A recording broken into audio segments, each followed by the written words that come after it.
मम्मा, इस वक्त आप यहाँ क्या कर रही हैं? केक खा रही हूँ, नजर नहीं आ रहा था।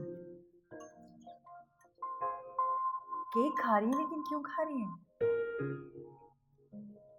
यूं ही खा रही हूँ, दिल चाह रहा है, यूं ही खा रही हूँ। ऐसे तो आप कुछ भी नहीं खाती। यकीनन डैड ने कुछ कहा है।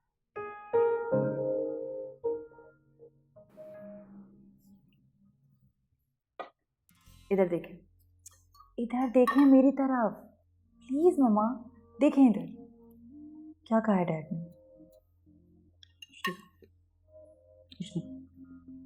इतनी इंसल्ट फील होती है मेरे साथ खड़े हुए, बेइज्जती लगती है उन्हें। वो वो कह रहे थे कि मैं बहुत बदल गई हूँ, जैसी पहले थी वैसी नहीं हूँ अब। मैं बदल गई हूँ। हाँ नहीं, और ये कोई इतनी टेंशन वाली बात तो नहीं है। एज के साथ इंसान बदल जाता है। लेकिन तुम्हारे डैड तो नहीं बदले ना, तो बिल्कुल वैसे के वैसे, बल्कि पहले से ज्यादा ग्रेसफुल और स्मार्ट हो गए। लेकिन आज भी आप लोग परफेक्ट कपल हैं।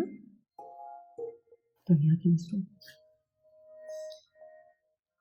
लेकिन उनकी नजरों में मैं सिर्फ उनके बच्चों की माँ हूँ। प्लीज मम्मा, आप इस तरह मत सोचें। हो सकता है उन पर किसी की बातों का असर हुआ, किसी ने उन्हें मिसगाइड किया हो।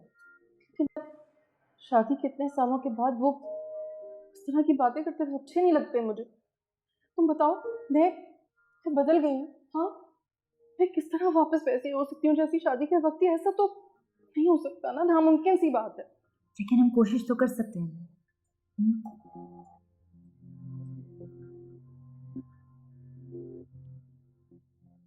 तुम तो बड़ी जिद्दी किस्म की लड़की निकली। क्या हो जाता अगर तुम मुझे अपने पेरेंट्स की वेडिंग एनिवर्सरी पे बुला लेती? ये मेरे पेरेंट्स की पार्टी थी, मेरी नहीं। जब मेरी बर्थडे पार्टी होगी तो तुम्हें इनवाइट जरूर करूंगी। ये बात है। बिल्कुल। मुझे तुम पे यकीन नहीं है, क्यों? क्योंकि तुम एक डरपोक सी लड़की हो। मैं इतनी खुली किताब नहीं हूँ फैसल, जिसको इतनी आसानी से जज किया जाए। मैं तुम्हें जज थोड़ी कर रहा हूँ, मैं सिर्फ तुम्हें तुम्हारी क्वालिटी के बारे में बता रहा हूँ। ये क्वालिटी नहीं, नेगेटिविटी है। अच्छा अच्छा, इतना सीरियस क्यों हो रही हो? अगर तुम मेरे सामने होते ना, सर फाड़ देती तुम्हारा। तुमको तो अभी तुम्हारी गैलरी से छुपते छुपाते चोरों की तरह आ जाओ।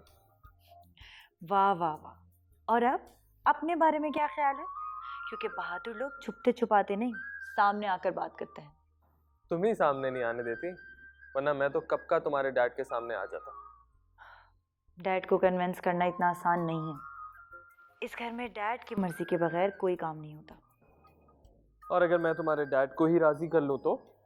इम्पॉसिबल। लगाओ बैट। सोच लो, बैट तो तुम लगा लोगे, लेकिन हार जाओगे। देखते हैं जोर कितना बाजुए कातिल में है।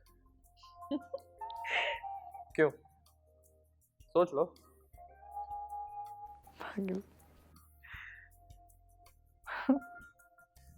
नूर, जितना खुदा ने दिया उस पर शुक्र करके जिंदगी गुजारना सीखो। दूसरों के घरों पे और चीजों पे नजर रखना छोड़ दो।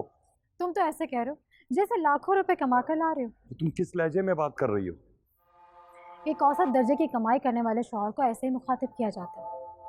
तुम वो वक्त भूल गई हो नूर, जब मैं अमेरिका से तुम्हें डॉलर्स भेजा करता था और तुम ऐशो आराम से जिंदगी गुजारा करती थी। एहसान जताने की जरूरत नहीं है। तुमने जो कुछ भी किया और जो कुछ भी कमाया अपने बीवी बच्चों के लिए किया, हम पर कोई एहसान नहीं किया है। मैं नोट कर रहा हूँ, जब से मेरे ऊपर थोड़ा सा बुरा वक्त शुरू हुआ है, तुम बदल सी गई हो। कुछ अपने दोस्त से ही सीख लेते। किस अपने बीवी बच्चों को ऐश करा रहा है और उसके बच्चे भी अच्छे स्कूल में जा रहे हैं। कुछ खुदा का खौफ करो नूर, तुम अब भी बहुतों से अच्छी जिंदगी गुजार रही हो नूर। कुछ भी हो, कहीं से भी अरेंज करके मैं तुम्हारी जरूरियात का पूरा ख्याल रखता हूँ। जरूरियात का ना, मेरी ख्वाहिशात कौन पूरी करेगा? इसके बारे में कभी सोचा है तुमने? और औरतों की किस्मतें देखो, तुमसे जुड़कर तो मेरी किस्मत ही रूठ गई है। तुम कभी नहीं समझ सकते।